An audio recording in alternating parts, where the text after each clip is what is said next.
12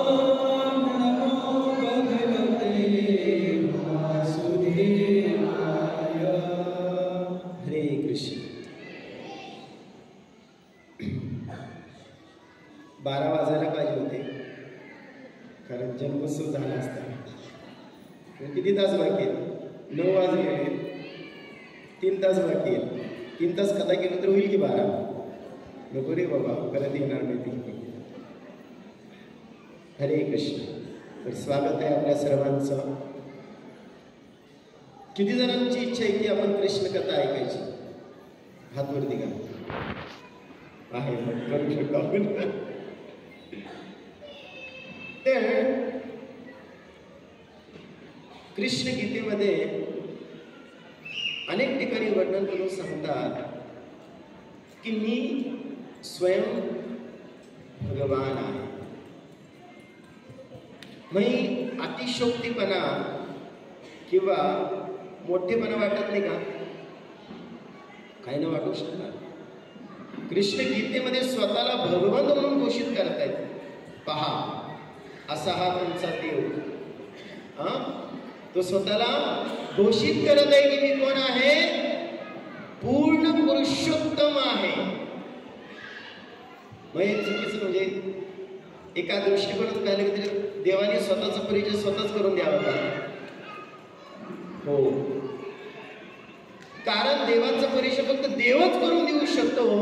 तुम्हाला सारख्या बद्दल कसं करून देईल त्याचा परिचय?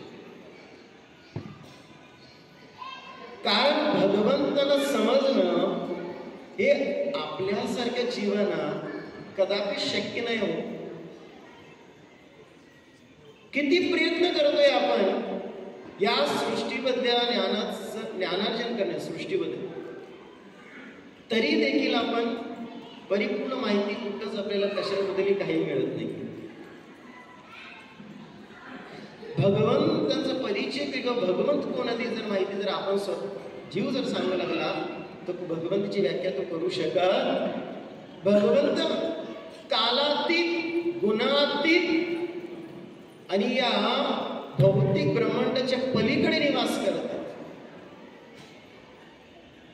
आणि जो बद्ध जीव आहे तो भगवंताला जाणू शकत नाही आणि भगवंताला माहिती आहे. म्हणून भगवंत गीतेमध्ये वारंवार म्हणतात, अर्जुना, अहम सर्वस्य प्रभो, मी संपूर्ण सृष्टीचा स्वामी मी आहे. मत्ता परतरम नान्यत, माझ्याहून श्रेष्ठ कोणीच नाहीये. आणि मीच पितामहस्य जगतो, मीच या जगाचा पिता आहे. अहम बीज प्रजापितः, मीच बीज प्रदान करतो आणि संपूर्ण जीवाची उत्पत्ती माझ्याकडूनच होते. आणि मी संपूर्ण या सृष्टीचा संचालक आहे. मया देक्षेन प्रकृती सुयते सचराचरम. म्हणजे अशा अनेक गोष्टी भगवंत अनेक ठिकाणी अर्जुनाला सांगतायत. वारंवार सांगतात अर्जुना, जाणून घे. आणि ज्यावेळेस तू हे जाणून घेशील की मी सर्व काही आहे, त्या क्षणाला तू खऱ्या अर्थाने जीवनामध्ये शांती प्राप्त करशील. आज आपण समाजामध्ये पाहतो की प्रत्येक व्यक्ती सुख समाधानाच्या पाठीमागे लागलेला आहे. आज जेवढे काही हे आधुनिकीकरण झालेलं आहे, चांगली चांगली घरं बांधतोय, मोठे मोठे मॉल्स येतात पिट्यामध्ये, नाही का, चांगले रस्ते बनत आहेत, राहण्याची सोयी चांगली. तर या सर्व गोष्टीच्या पाठीमागचा त्याचा उद्देश काय असतो? सुखी राहावं. कसं राहावं? सुखी राहावं. पण त्याला सुख भेटतच नाहीये, सुख लाभतच नाहीये.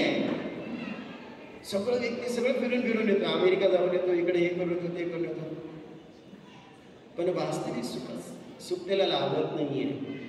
शांती किंवा समाधान लाभत नाहीये. का? कारण तो विसरलेला आहे की संपूर्ण सृष्टीचे मालक भगवान श्रीकृष्ण आहेत. म्हणून अर्जुनाला सांगतो, तू जाणून घे म्हणे. जर का मी समजलो तुला की या सृष्टीचा करता, भोगता, निर्माता, सहारक सर्व काही मीच आहे अर्जुना, ज्या क्षणाला तुला कळेल त्या क्षणी तू सुखी आणि समाधानी होशील. भोक्ताराम यदि तपसां सर्वलोक महेश्वरम सुहृदं सर्वभूतानां ज्ञात्वा मां शान्तिमृच्छति. लोक शांती प्राप्त करण्यासाठी काय काय करत नाहीत सांगा. अनेक बाबांकडे जातात, अनेक देवधर्म करतात, सगळीकडे काय ना काय करत असतात. आमच्या घरामध्ये शांती हो आणि यज्ञ पण करतात. ओम शांती शांती. प्रयत्न चालत सगळ्यांचे, धनार्जन करतायत, सुखाने जगता यावं, शांतीने राहता यावं. पण सगळे जे उपाय आहेत ते सगळे पूर्ण इतिहासाला साक्ष आहे. इतिहासामध्ये सर्व सुविधा उपभोगून बसलेली लोक आहेत. ही जनता अनेक गोष्टींचा उपभोग घेतलेली आहे. त्यांचं एवढंच म्हणणं आहे की आजपर्यंत सर्व सुविधा उपभोगून आम्ही जीवनात सुखी झालेलो नाहीये.